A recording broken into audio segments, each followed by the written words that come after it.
Lowell, where 7 people have died in a tragic overnight fire. Officials say the building where it happened on Branch Street did not have a sprinkler system and that they believe the victims were trapped inside. We learned earlier this morning that they were up on the 3rd floor. We've been waiting for an update from the district attorney. You see her walking up to the podium now. Let's listen.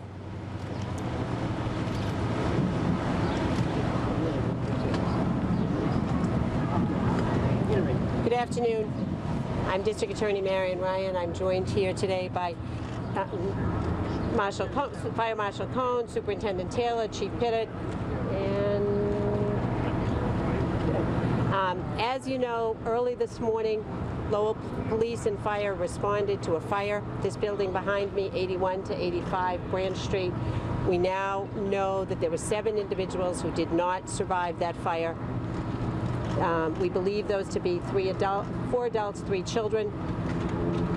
We are beginning today what I expect will be a long and thorough review of this building, a review of the forensic review of the alarm system within this building, seeking to determine cause and origin of the fire. As you can see from the condition of the building and what we've informed you with respect to the number of people who did not survive this fire, I expect this to be a long and thorough process. Anybody have any questions? Structurally, the damage is just so catastrophic. How does that hamper what Well, obviously, we don't want anyone to be further injured in that building. We'll be doing a very slow and methodical search through the building, both to determine that we've recovered everyone from the building and also to begin the search for cause and origin, also doing a forensic review of the structure of the building itself. District Attorney Ryan, we've heard reports from witnesses of explosions inside that may have been fireworks or sometimes of other explosives. Steve Cohn mentioned earlier that those people had come forward to you. Is that part of the process? Have you heard from those people? Everything we have heard, when we have heard that, everything we have heard will be part of the review that we'll be doing, the thorough review as to cause and origin. But you have heard specifically accounts of that? We have that. What about this? That there were there was not a sprinkler system? Were there working fire alarms, you know? We have heard that, and we are all deeply concerned about that allegation. We don't know that to be true at this point. That will be part of the forensic review of the building and part of the investigation we'll be doing. But no sprinklers? That's what you've heard? Or you've heard no alarm. No alarm. No fire, no smoke alarms? That we have heard that. Okay, but you We have heard that, right. We do not know that. What about Sure. I just want to clarify that. There is a fire alarm system in the building. As to whether it was operational, that's part of the forensic review that the DA has ordered. As to sprinklers, there were no sprinkler system. There was not a sprinkler system in the building.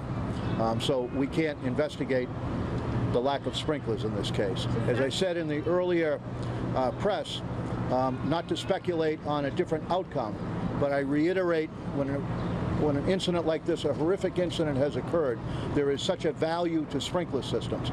But at the time this building was built, it would not have required sprinklers to be installed. However, it would have required and did have a fire alarm system in the building. Steve, what type of fire alarm system? Are you talking about a hardwired electrical one or individual ones in the apartments that are, say, battery operated? At this point, we have spent all morning focusing singularly on finding the victims and preparing them for removal from the building.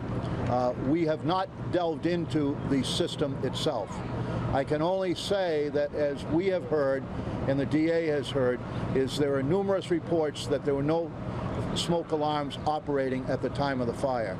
But it is too early in the investigation to make any comment as to the validity of those statements. We need to go through that fire alarm system piece by piece and determine its operability and then try to determine whether it operated at the time of the fire. Steve, what year was the building?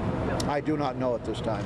We have asked for and have received great cooperation from the city, who have provided us all the records of the building, the history of the building, any issues that may result from code violation notifications. But again, we haven't had the opportunity to dig into that. Were there recent code violations? violations? I don't know. All I can say to you is that we have the records of the building through the cooperation of the city. Steve, do we know if the victims are part of one family or two different families? I would turn that back over to the DA. Thank you. We do not know that at this point, and I expect it will be a fairly long time before we have positive identifications of the individuals that did not survive the fire. Has everyone been accounted for as far as? We don't know that yet. We don't know that yet. Do you have a rough estimate of the age of the children at this point? No, we don't. Can you speak to the removal process? Is it safe for investigators to be inside the building? And is that a factor in the bodies? As I said, obviously we don't want anyone else to sustain injuries. That it lies within the jurisdiction of the fire marshal as to when they can re-enter the building, and I think we're making plans for that. Well, we are with the chief. I mean, this is a joint investigation with Lowell Fire, Lowell Police, but the chief's personnel are in the building along with investigators from our office. We've got some tools to be able to get through that building. We're not concerned at this point that we won't be able to totally go through that building, make sure that there are no more victims that may be in there, and that it will gain us sufficient access to be able to initiate the origin and cause investigation as time goes on. It's not going to happen in the next half hour, but as time goes on, those are the steps that we will take. What have you learned about how the fire started? What? What have you learned about how the fire started? The cause and origin of the fire is going to be the subject of the investigation, what caused the fire. Do you know where it started? Cause and origin. Cause being how it started, origin where it started. I understand firefighters were ordered out of the building because of the safety issue. Were any firefighters injured? I didn't hear the question. Any firefighters? There was one firefighter. Yes, that is correct, that at one point during the fighting of the fire, the firefighters were ordered to evacuate the building. I believe at that time, parts of the roof had started to collapse and some localized collapse inside the building on the first 2 floors. We did have one fire captain sustained a leg injury. I think he was hit with a piece of slate. My understanding is that he's going to be okay. I don't think it was a very serious injury. Beyond that, I don't know of any firefighters that were injured fighting this fire. Is it true a police officer caught one of the children from the building? I don't know. I don't know about that. Chief, how did you hear about the fire? Did residents literally run from the house to the fire station? I think there were a number of ways. I think the 911 dispatch received a couple of calls. A patrolman on duty came upon the fire. I think he heard people crying for help. And I do know that some people, I'm not sure if they were tenants or bystanders, went to the fire station, which is only 100 yards down the street, and banged on the door calling for help. Have you been in contact with the owner of the building or a representative of the owner? Yes. Yes, we have. Yes. Yes, we have. I should add, there are 9 individuals that were taken from the building, are in area hospitals with serious, what we believe now to be non-threatening, non-life-threatening injuries. How many people were rescued? A number of people, multiple people. Are you confident now everyone's in house? No, we are not. We're going to be conducting a thorough search. Are there people, a number of that missing still? We are going to be doing a very thorough search of the building. Oh, I thought everyone was accounted for. Is that not clear? In a building with this many units, obviously people, you don't always have a clear indication of who might have had a guest in the home, that sort of thing. So we will be doing a very thorough and methodical search to make sure that we've recovered everyone. Are there any records about the last time the building may have been inspected? As the marshal indicated, the city of Lowell has been very forthcoming. We're in the process of getting all of those records. You don't know that right now? No, too soon. I mean, we've been here. So you don't know when the last time it was? I do not know that. We bring in Java dogs or... We may do that at some point, yes. Victims were found in apartments or in the hallway or? At this point, it's early in the investigation, and we're going to be going through that building in that search. Were there a couple of children who were thrown from windows to either firefighters or EMTs? There were individuals, I don't know their ages, who were rescued by the Lowell Police and Fire coming from the windows, yes. Jumping or being dropped from the windows or jumping? My understanding is both jumping and dropping. Factors? Was it one the factor, the age of the building, the structures? That's going to all be part of cause and origin examination of the fire. How old was the building? When was it built? We don't know that yet. Yeah. Steve, one question. Can you tell from looking at it or from what you've done so far whether there was proper egress for the number of people that were living there?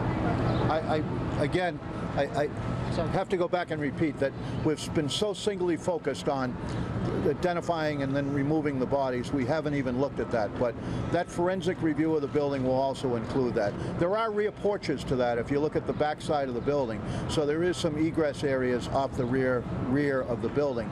To the extent that it all falls into code, we got a lot of work to do before we can answer that. So just all the fatalities on the same floor, do you not know their ages and sex? Fatality, were they Just one at a time. We believe at this point that there were 4 adults, 3 children. But they all don't know their ages. Were they in two different apartments? Yes.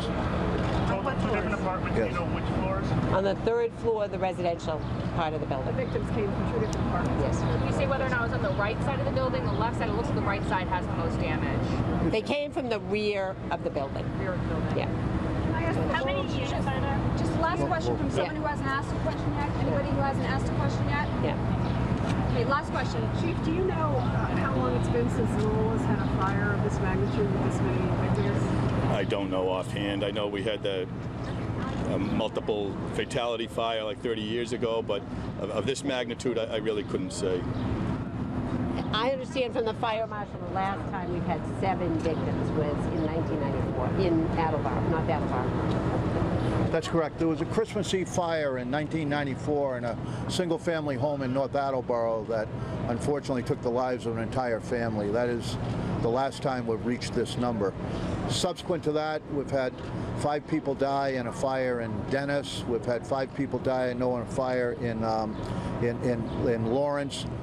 Tragically, the 6 firefighters in Worcester and several others. But a fire of the magnitude of this loss, we go back in history, very, very tragically, to have a parallel to what took place here today.